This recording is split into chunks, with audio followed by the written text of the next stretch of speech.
सल्लल्लाहु अलैका या रसूल अल्लाह वसल्लम अलैका या हबीब अल्लाह सल्लल्लाहु अलैका या रसूल अल्लाह वसल्लम अलैका या हबीब अल्लाह।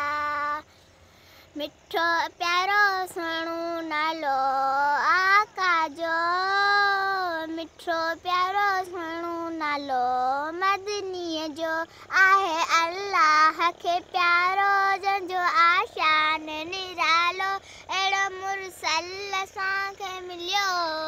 मिठो प्यारो सुहिणो नालो आका जो, मिठो प्यारो सुहिणो नालो मदनीअ जो जंहिंजो अल्लाह केॾो त मिठड़ो नालो आहे मोहम्मद, चुमी अखियुनि ते रखां नालो मोहम्मद, केॾो त मिठड़ो नालो आहे मोहम्मद, चुमी अखियुनि ते रखां नालो मोहम्मद, जेको बि नाम खणे थो दिलि खे सुकून मिले थो, मददगार असांखे मिलियो।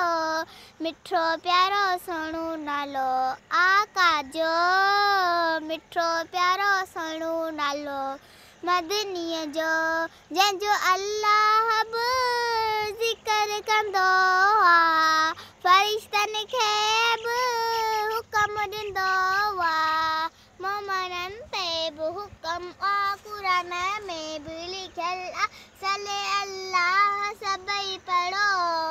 मिठो प्यारो सुहिणो नालो आका जो, मिठो प्यारो सुहिणो नालो मदनीअ जो अल्लाह हबीब खे पाण घुरायो, पंहिंजे नबी खे मेराज करायो, सॼण सैर कंदो वियो रुकी जिब्राइल बि वियो, ख़ुदा सां रूबरू मिलियो।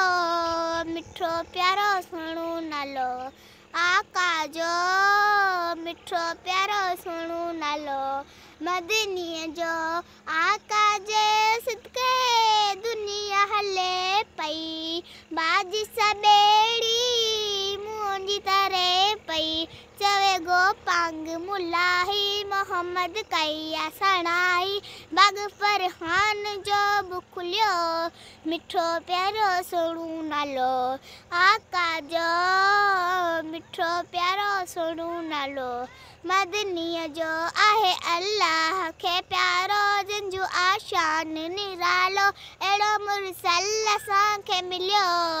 मिठो प्यारो सुहिणो नालो आका जो, मिठो प्यारो सुहिणो नालो मदनीअ जो।